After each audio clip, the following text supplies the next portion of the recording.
Assalamualaikum teman-teman, balik lagi sama saya.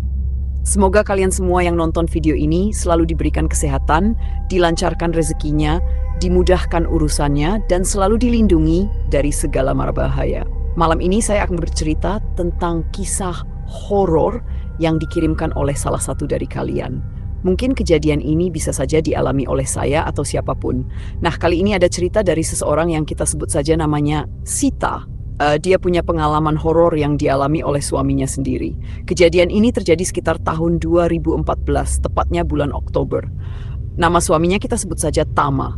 Saat itu, Tama sedang merasa penat, pikirannya kusut sehingga ia memutuskan untuk refreshing dengan berburu di hutan. Memang itu adalah hobinya sejak lama. Dalam perburuan kali ini, Tama tidak pergi sendirian. Ia ditemani oleh temannya yang kita sebut saja namanya Baron. Dari dulu, Tama dan Baron memang sudah sering berburu ke daerah pegunungan. Tapi kali ini, perburuan mereka membawa pengalaman di luar nalar. Kejadian tersebut bahkan meninggalkan trauma mendalam bagi Baron dan menjadi insiden yang tidak akan pernah Tama lupakan seumur hidupnya. Penasaran seperti apa ceritanya? Dengarkan terus sampai habis ya. Ceritanya dimulai di pagi hari.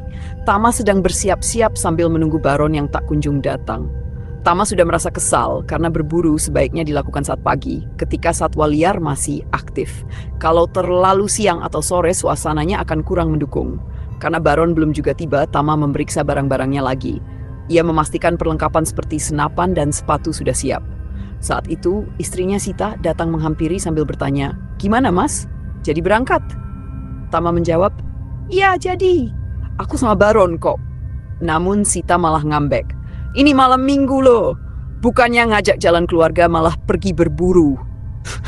Sita langsung masuk kamar dengan wajah cemberut. Tama hanya bisa geleng-geleng kepala. Maklum, ia paham istrinya sedang kesal. Tapi menurutnya, istrinya tidak mengerti bahwa hobi berburu ini sudah lama tidak ia lakukan. Apalagi sejak Sita hamil. Sekarang, setelah sekian lama, Tama ingin menikmati hobinya kembali. Singkat cerita, akhirnya Baron tiba.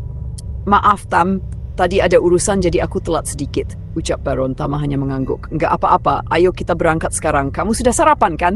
"Sudah, ayo cepat sebelum siang," jawab Baron dengan semangat. Tama berpamitan pada istrinya sambil berkata, "Besok aku belikan bakso sama roti kesukaan kamu ya." Tapi Sita masih kesal. "Terserah," jawabnya singkat. Tama dan Baron akhirnya berangkat menggunakan motor. Perjalanan menuju lokasi memakan waktu sekitar 1 jam. Mereka menuju sebuah daerah pegunungan kecil di pelosok Jawa Tengah. Gunung itu termasuk daerah yang masih alami dan jarang dikunjungi orang, sehingga satwa liarnya masih cukup mudah ditemukan. Oh iya, perlu diingat, Tama dan Baron hanya berburu hewan yang memang boleh diburu, bukan hewan-hewan yang dilindungi. Setengah jam perjalanan berlalu, mereka mulai merasakan hawa dingin khas dataran tinggi. Jalan yang mereka lalui melewati perkebunan teh yang luas, dengan pemandangan hijau sejauh mata memandang. Di sepanjang jalan, mereka juga melihat beberapa pasangan muda-mudi yang sedang menikmati pemandangan. Ada yang duduk di atas motor sambil bercanda, ada juga yang hanya mengobrol santai. Bahkan, mereka melihat beberapa anak sekolah yang tampaknya sedang bolos. Sekitar 300 meter dari gapura pembatas terakhir, jalanan mulai berubah. Aspal digantikan dengan jalan berbatu. Baron yang saat itu sedang mengendarai motor harus ekstra hati-hati agar tidak tergelincir. Setelah melalui jalan bebatuan yang cukup terjal, akhirnya mereka sampai di sebuah tempat penampungan daun teh. Di situ, Baron memutuskan untuk memarkirkan motornya. Tama bertanya, "Enggak, naik lagi aja, Bar." Baron menjawab, "Di sini aja, Tam. Kampas remku sudah tipis, lagian kita belum pernah coba tempat ini. Bosan terus-terusan ke gunung yang sama." Singkat cerita, setelah siap, mereka mulai berjalan kaki melalui perkebunan teh menuju ke daerah kebun kopi. Sedikit cerita tentang kebun kopi ini. Menurut sejarah, kebun ini sudah ada sejak zaman penjajahan Belanda. Sayangnya, karena lokasinya jauh dari permukiman penduduk, kebun ini tidak terawat.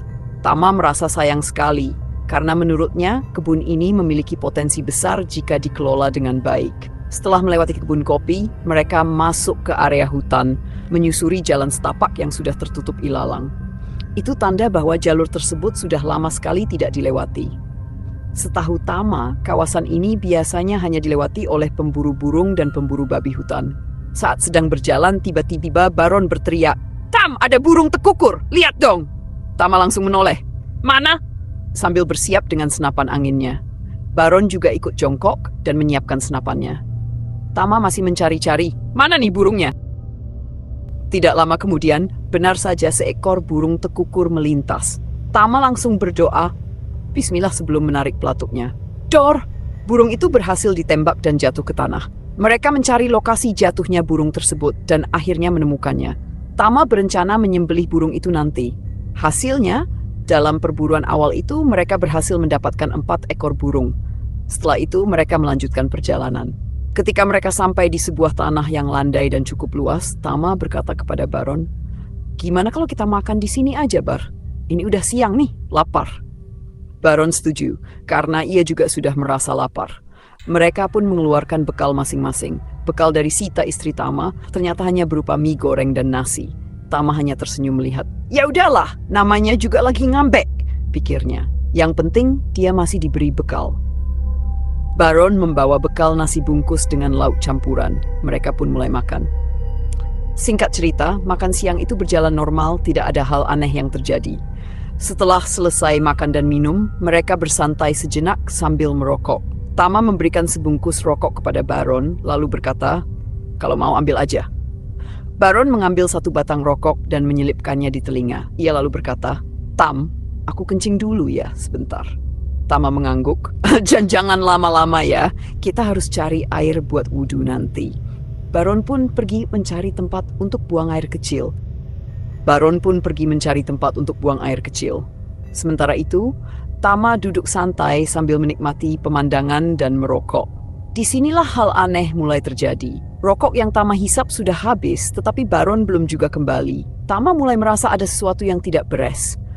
Orang kencing paling cuma 2 menit, ini kok sudah lebih dari 5 menit, bahkan hampir 10 menit, gumamnya dalam hati.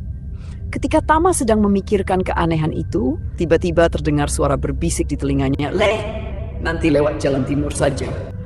Tama tersentak kaget. "Siapa yang ngomong?" tanyanya sambil menoleh ke kanan dan kiri.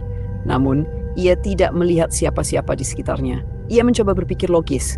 Mungkin itu suara petani yang sedang bekerja di kejauhan. Lalu ia berteriak, "Pak, tadi ngomong sesuatu ya?" Tapi tidak ada jawaban. Tama pun bangkit dan berjalan mengitari area itu, berharap menemukan seseorang yang mungkin sedang bersembunyi di balik pohon. Tapi hasilnya nihil. Tidak ada siapa-siapa di sana. Perasaan Tama mulai tidak nyaman. Suasana mendadak berubah. Keheningan meliputi tempat itu, bahkan suara serangga yang tadinya ramai menghilang sama sekali.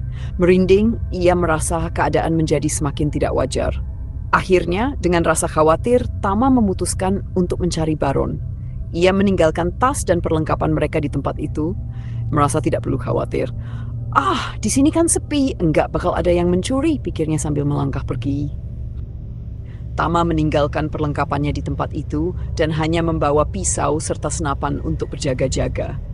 Tiba-tiba, Tama mendengar suara seperti orang mengorok.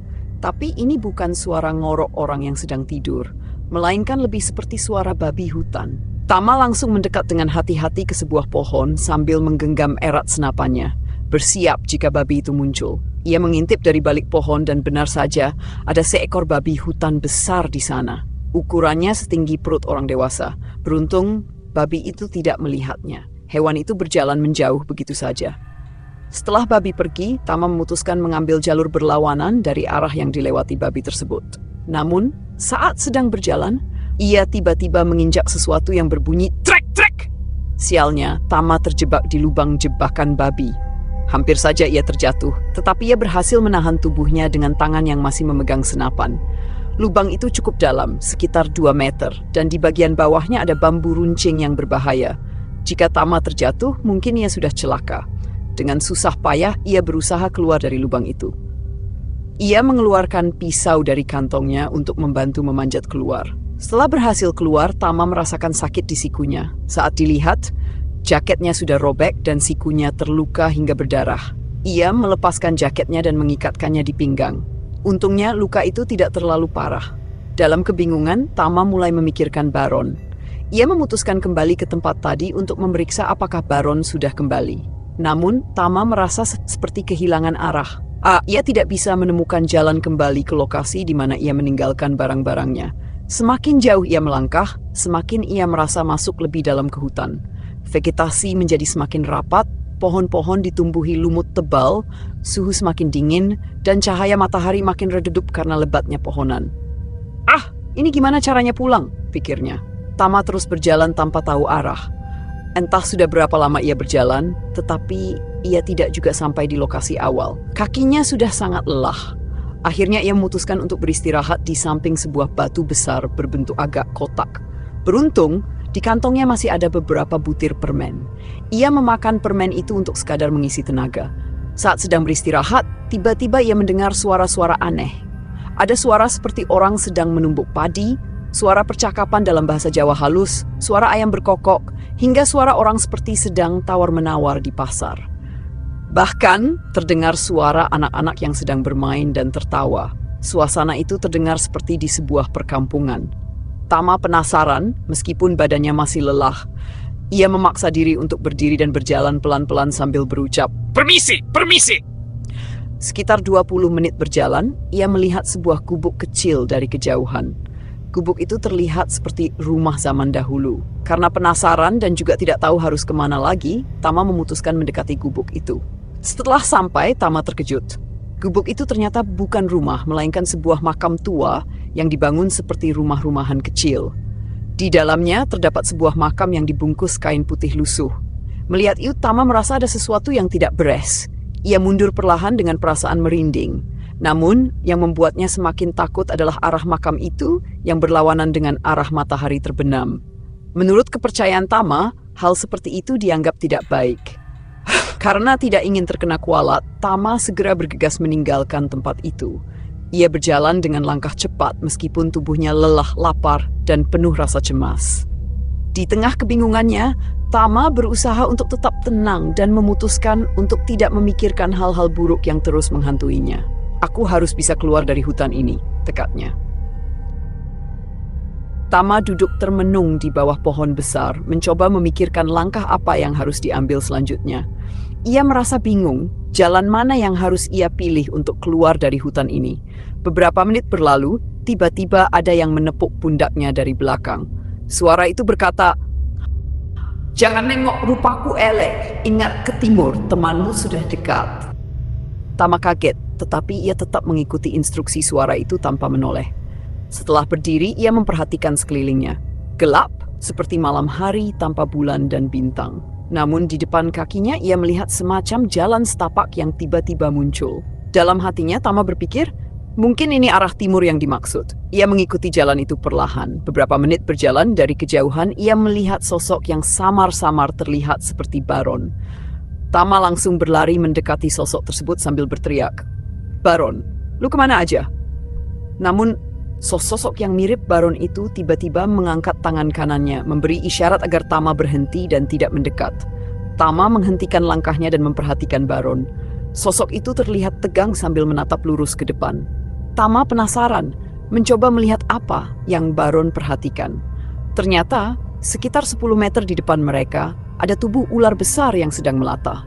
Ukurannya tidak wajar. Jika dibandingkan, ular itu sebesar anaconda dengan sisik hitam mengkilap. Tama merasa ngeri, terutama karena panjang tubuh ular itu seperti tidak ada habisnya. Selama 10 menit penuh, mereka hanya berdiri diam, menunggu hingga ekor ular itu akhirnya benar-benar menjauh. Setelah ular tersebut pergi, barulah mereka bisa bernapas lega. Tama langsung bertanya, "Dari tadi lu kemana sih, Bar?" Baron menjawab, "Jadi gini, Tam. Habis kencing tadi, aku lihat ada bebek berwarna kuning keemasan berkilau. Aku penasaran, jadi aku kejar sampai jauh. Pas bebek itu berhenti di dekat air terjun, aku mau tangkap. Tapi tiba-tiba bebek itu berubah jadi perempuan berbaju putih. Matanya merah, giginya bertaring. Serem banget, Tam."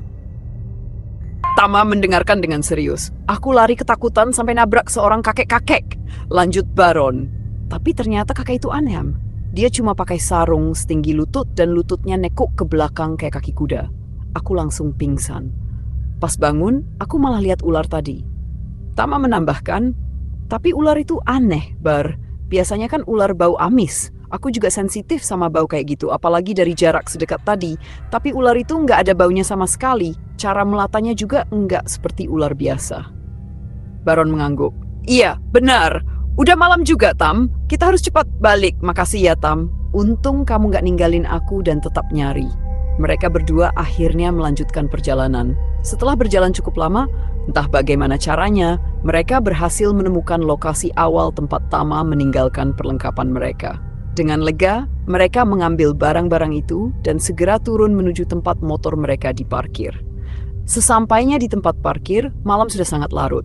Ketika mereka melihat jam, ternyata waktu sudah menunjukkan pukul 10.11 malam. Rasanya, waktu berjalan sangat cepat. Dalam perjalanan pulang, mereka melewati perkampungan pertama. Karena lapar, mereka memutuskan mampir sebentar ke sebuah warung kopi terdekat untuk makan dan minum. Di warung itu, Tama langsung mengambil ponselnya yang sejak pagi ia tinggalkan di dalam tas. Ketika diperiksa, ternyata ada 59 panggilan tak terjawab dan 31 pesan yang belum dibaca, semuanya dari nomor yang sama. "Pasti Sita," gumam Tama. Benar saja, pesan-pesan itu semua dari istrinya. Di dalamnya, Sita mengungkapkan rasa khawatir karena Tama tidak kunjung pulang. Ditambah lagi anak mereka tiba-tiba rewel sejak siang. Tama belum sempat membalas pesan-pesan itu karena rasa lelah yang melanda. Tiba-tiba datang seorang bapak-bapak dan bertanya, "Bisa berburu di mana, Mas?" "Dari hutan, gunung, Pak." "Hah, wah, syukur kalian bisa pulang. Yang sudah ahli saja sering nginap karena kesasar. Lihat apa saja kalian di atas sana." "Saya lihat makam tua, Pak. Teman saya lihat bebek emas, air terjun, sama gadungan. Di atas itu memang ada makam tua dan kampung siluman. Kampung itu tidak terlihat dengan mata telanjang. Penduduk asli saja jarang pergi ke gunung itu. Kalian malah sudah sampai dalam. Dan air terjun itu juga sebenarnya gaib." "Oh, iya, kalian tidak lihat ular besar, kan?" Kami lihat, Pak." "Waduh, tapi cuma lihat badannya saja, kan?" "Iya, Pak." Itu bukan ular beneran ya, Pak?" "Habisnya nggak wajar." "Iya, pokoknya syukurlah kalau tidak lihat kepalanya. Biasanya orang yang tidak sengaja lihat kepala ular barut naga itu akan kena sial, sakit berat, dan amit-amit bisa sampai meninggal." Udahlah, obrolan tidak dilanjutkan karena tidak mau suasana makin seram. Setelah menghabiskan kopi, Baron sama Tama melanjutkan perjalanan pulang. Sekarang giliran Tama yang membawa motor, bukan Baron. Singkat cerita, alhamdulillah, perjalanan pulang tidak ada masalah. Ketika sampai di rumah Tama, Baron pamit. "Makasih ya, Bar, sudah ajak aku berburu lagi setelah sekian lama. Mau mampir dulu enggak?" Enggak usah, Tam. Siapa tahu istrimu sudah enggak sabar ngajak perang." "Itu salah satu alasan aku belum mau nikah, biar enggak ada yang ngelarang." "Oh ya, sebenarnya dari tadi aku kepikiran sesuatu, Tam." "Kepikiran apa?" "Aku sempat lihat kepala ular besar itu, Tam. Ada mahkota perak di antara kedua matanya yang merah nyala mirip lampu sorot." Sudah. Bapak tadi paling cuma cerita mitos saja. Enggak usah dipercaya. 2 minggu setelah perburuan itu, Tama dapat kabar kalau Baron jatuh sakit. Sudah dibawa berobat kemana-mananya, tapi setiap tempat memberi diagnosa yang berbeda-beda. Ada yang bilang sakit ini, sakit itu, macam-macam. Kondisi Baron bukannya membaik, malah semakin buruk. Badannya makin kurus dan lemas. Akhirnya, Tama mendapat kabar kalau Baron meninggal. Sebelum meninggal, Tama sempat menjenguk Baron. Dalam keadaan lemah, Baron sempat berbicara, "Tam, harusnya aku nggak ngejar bebek itu ya. Pasti nggak bakal ketemu ular dan nggak bikin kamu kesasar sampai telat pulang. Terus berantem sama istrimu. Sampaikan maaf buat istrimu ya. Aku mimpi ular itu terus, Tam. Dia bilang aku harus mati karena sudah lihat wujudnya yang tidak cantik." Itulah cerita dari suaminya Sita, yaitu Tama. Mungkin dari kalian ada yang pernah berburu, naik gunung, atau mengalami kejadian aneh di perjalanan. Mudah-mudahan sih jangan sampai bernasib sama seperti Baron, yang karena melihat sesuatu yang tidak seharusnya dilihat, sampai kehilangan nyawa. Doa untuk Baron, semoga amal ibadahnya diterima. Amin.